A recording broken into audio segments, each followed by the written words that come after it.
morning, guys. How are you today? Welcome to my caravan. Some of you guys have been here before, you know what it's all about.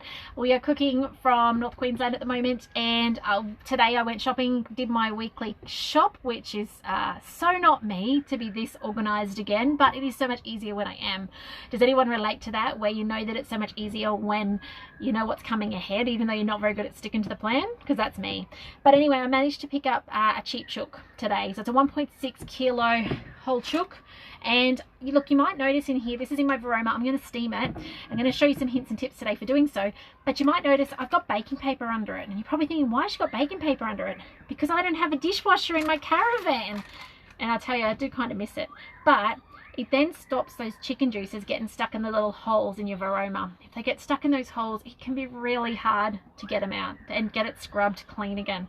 Nothing worse. So I've got baking paper under it. I've poked about 6 holes in that baking paper so the juices can still run down, because I want to make gravy in here in the end, and I'll talk to you about how to do that shortly as well. I think I've got a video I can link for you later to show you how to do the gravy, but I want to show you today how easy this is. Now, I did just make my veggie stock because you guys have been watching for a little while now. I've been out for a couple of weeks, so I needed to make it. You can see the lid's still green. I've taken most of it out of the bowl. There's a little bit left. It was a very green stock. I'm going to put into that 1.5 litres of water, or just under, about 1.2 to 1.5. This is how much liquid we need to steam this chook. Okay, when we're cooking for 90 minutes or 1.5 hours, we need about 1.5 litres of water. Otherwise, it may well evaporate out on us and not leave us enough in there to continue steaming the chook. I've only done that twice in 7 and a bit years, where I've actually evaporated it dry. Wondered why it wasn't cooking. Finally looked in the bowl and realised there's nothing left. Now, as I said, I've got a slightly dirty bowl. Normally, when I'll make this into gravy at the end, I would actually add some stock for a bit of saltiness to the little beautiful juices down there. Then I'm going to add some corn flour and water to thicken it. I won't need to do that because the stock will provide that saltiness already in there. Do say hi if you're watching today, guys, and if you know what you're having for dinner this Friday night, let us know. I hear the weather in Brisbane is amazing at the moment, nice and shiny and warm. It's not here, it's actually cold and wet. So actually, it's not completely cold. It kind of does the in-between. But anyway, back to the Thermomix and cooking a whole chook. By the way, I'd love to know as well, have you made a whole chook in your Thermomix? Because you're missing out if you've not tried this. It is just amazing. It falls off the bone. It is so delicate and soft. If you have a meter, you could stick it in and check that it's cooked in there. But if you do 99 minutes, it'll be falling off the bone. It will be cooked through, I can guarantee you. So 99 minutes on the timer. If you have a TM31, 60 minutes, and then at the end, come back and put another 30 minutes on, okay? Because yours doesn't go to 99. TM5, you can go to 99. Varoma temperature, so all the way around, that's our steaming temperature. And then we're going to put it on speed up 2. That is my steaming temp, is speed 2. So before I do that though, I need to dress my chook just a little bit. It's looking a little bit naked, I don't know, pale I think is probably the right word, and put some mixed herbs on top. So let's give it a cover so that it gets a bit of color to it, because when we steam we don't get that brown crispy top. That doesn't bother us because we just peel it off. However, if you like that crispy top, stop this about 10 minutes early, take your chicken out, put it on a tray, stick it in your oven, and crisp up that skin then. Okay, so the inside will be juicy and soft, and the outside will get that crisp to it. All right, so you can do that. We just don't bother, everyone peels it off. So, mixed herbs, let's see what else I want to put on. I want to put a little bit of paprika. We love a bit of paprika, sweet paprika, by the way, not ground. Kids would not eat that. It'll give it a bit of colour. You can put a bit of soy sauce on top. You can put some oil on top. I find I don't need to. Some people rub butter on it. I don't bother. Okay, a little bit minimalistic like that. Actually, I think I'm a lot minimalistic. Starting to realise. So, let's put this on top. Flip up my lid. Now, by the way, there's been some discussions lately about lids. Some people are saying their lids have warped a little bit over time, and they may well do that. But what you'll find is as you cook, they'll sit back down flat. Okay, the heat allows them to sink back down. So don't stress if you get a little bit of clearance on the end and it does a bit of a rocking thing. That's okay. Don't worry about it. Now off we go on speed 2, and I'm going to let that cook. Now what I'm also going to do in the next little while is I'm going to spend some time getting some cauliflower and broccoli chopped up, and I'm going to put it in with probably the cauliflower about 15 minutes to spare, and the broccoli about 7 minutes to spare. And I'm just going to put it around the chicken, because after that time you'll notice the outside of your chook is sealed and it's the outside's cooked. The inside's the bit for those last 20 minutes. It still needs that cooking. But what I'm then going to do is I am hopefully get it all going well and the kids are happy to play quietly. I'm going to come back online. I'm going to show you guys how to make a beautiful white sauce, because I want to then make a beautiful cheesy white sauce to go with the broccoli and the cauliflower. And I'll probably put some potatoes in there too to keep the fussy 7-year-old eating something other than chicken. So that's what I'm going to come back later and I will show you. I won't show you how to chop and chuck in the cabbage, cauliflower and the broccoli and the potato. You don't need to see that. Just chuck it around the chicken. It's not hard. But I will come back when this is all cooked and show you the white sauce and making that on a TM6. But I'll give you a whole lot of hints and tips if you've got a 31 and a 5 as well. So lovely to have you on, Carissa and Linda. Thanks for saying hi. And I love that you made perfect boiled eggs on the egg mode. That is winning. I love that. I love the egg mode. Have you guys found the new update yet? I've heard that they've paused it. Just a little side note before we finish up today. Some of you guys would have got the new update where you can rearrange that mode screen at the end, the one that's got the cleaning and the boiling mode and the rice cooking mode. You can actually remove icons off it and you can rearrange them so they're in your list the way you want them to be in your list. But I do believe that the Germans sent out a message saying there's a couple of glitches in it, so they've paused the rollout. So some of you guys would have that already. I don't know if I do or not, because I did the update, but I don't know if I've got it or not. So I don't even know how to check. I only just did the update. No, I don't think I've got it. That's okay.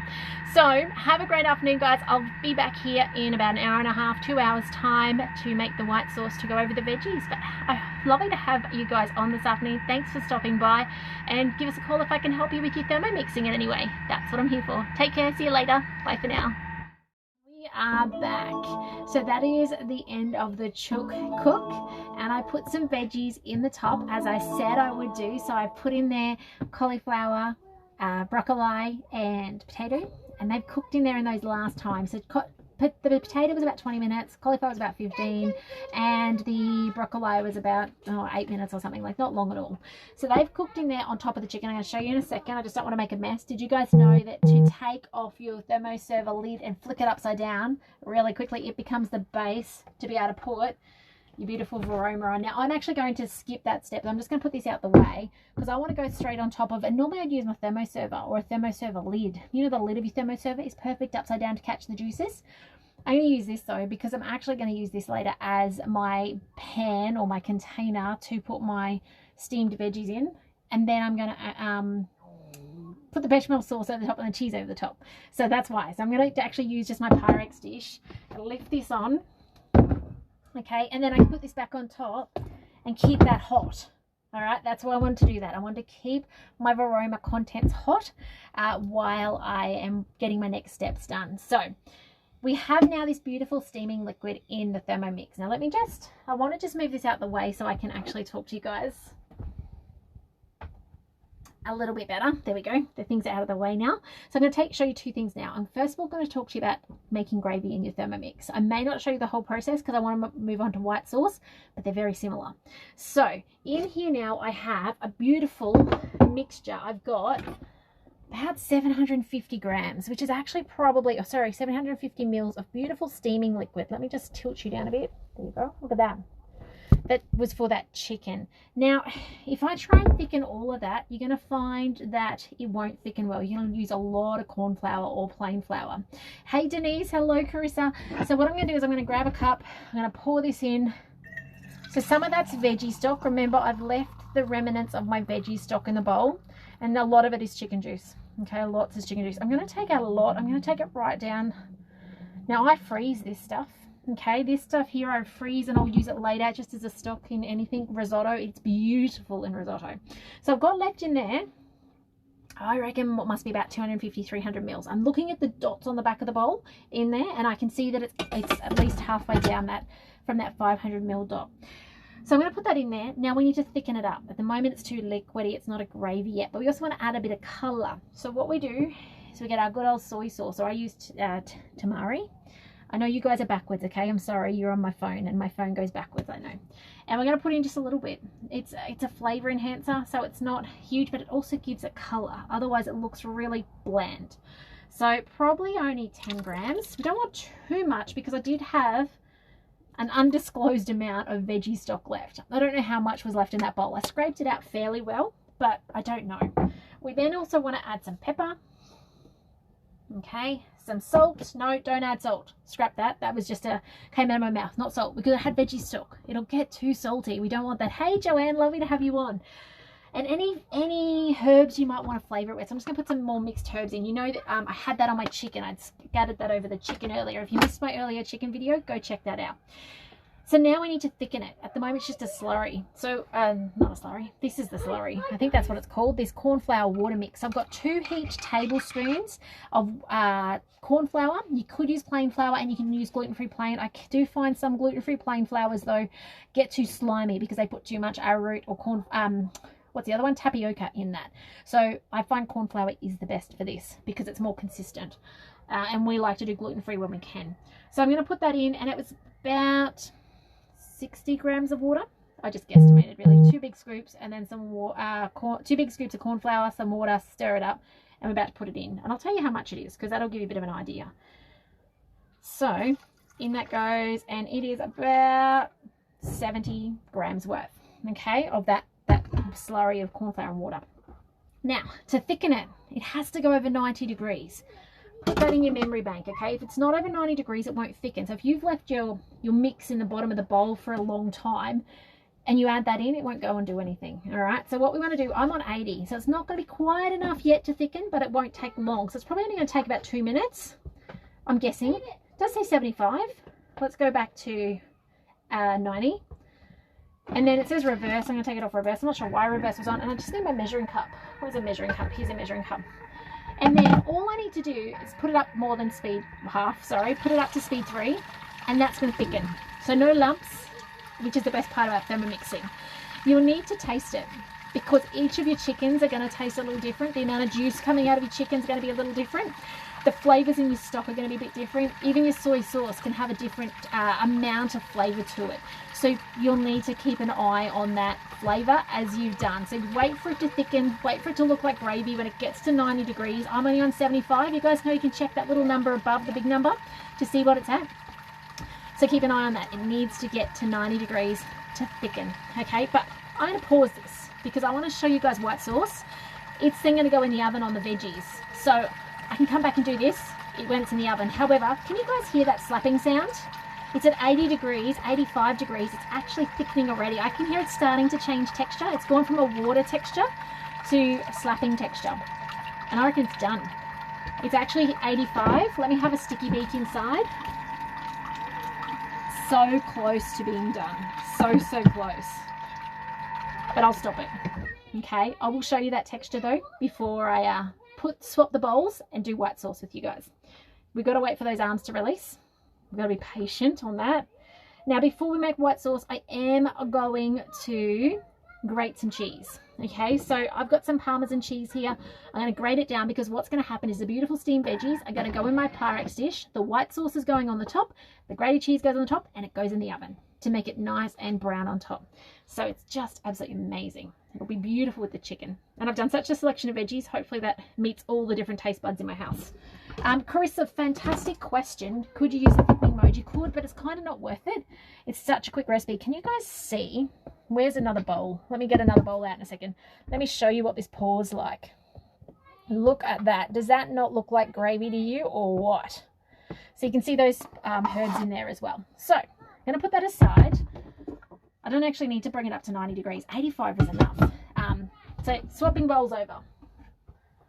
Love the perk of having a second bowl. So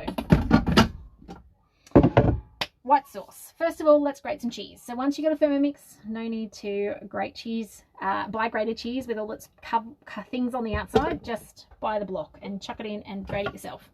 Just no bigger than the size of your dial for the slices you put in. Okay, where's that measuring cup? Here it is. So let's spin that up. So speed 8 is grating speed, and it's not going to take long.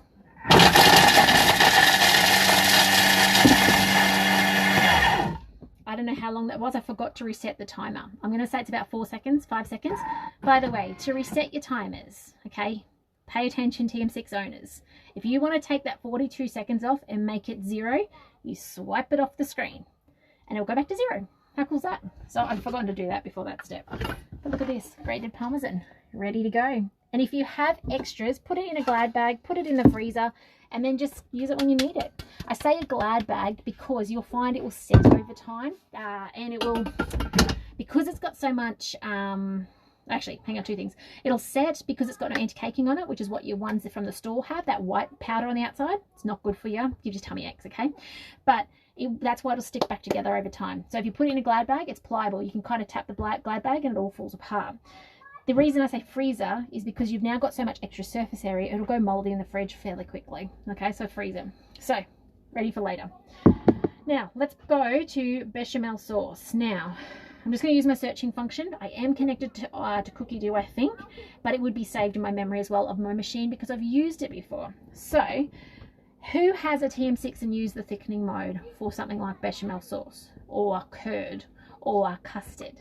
Okay, if you have a TM5, by the way, you can use your custard mode to do this. You could put in all your ingredients that you're about to see me put in, use your custard mode, and it'll do the same thing because it is sensing when your bowl gets up to temperature. If you have a TM31, I'll give you the instructions as we go along. So, bechamel, there it is. Up it comes. Now it's got some different sizes for me. It's got a 600, it's got a few ones that don't have a listing. I want the big one. I'm going to go 1.1 litre one, so it's a fair amount. Start cooking. First things first is some butter. So now the feedback on this recipe, I just want to talk to you guys a little bit about this. Thanks for hanging on. I know you guys, it's been a little bit of a longer session today, but I want to tell you something about this. Feedback is some people have said it tastes quite floury still. Now, a couple of thoughts around that. First of all, if you don't add enough salt and pepper, it's going to taste floury. Bit like your breads. I don't know if you've ever made a loaf of bread and you've skipped the salt out and you just, all you can taste is flour. That's what you're going to do, okay? So it's really important. Do not skimp or leave them out. Butter, also important as well for the same reason. It gives you flavor. I'm a bit short, okay? I'm 58 grams. I need 80. I'm going to come back off camera and I'll add the extra. I don't want to take up more of your time, and I need to find where there's another one in the fridge. There's more. I just can't find it. And the fridge is a bit of a maze at the moment. 1 litre of milk. So, went shopping today. Now you can use dairy-free milk. Ordinarily you'd see us doing it. However, got milk today. I'm going to use it. So, in this goes. You know why I got milk today? Because I want to do a yogurt live tonight for you guys with the beautiful milk from up here. So that's actually why I got to that milk cabinet and I thought, you know what, I'm going to grab 2. I'm going to grab 1 for the bechamel sauce and 1 for yogurt. So watch out tonight, guys. I will be doing a live on making yogurt in your Thermomix. Okay, 1 litre of milk.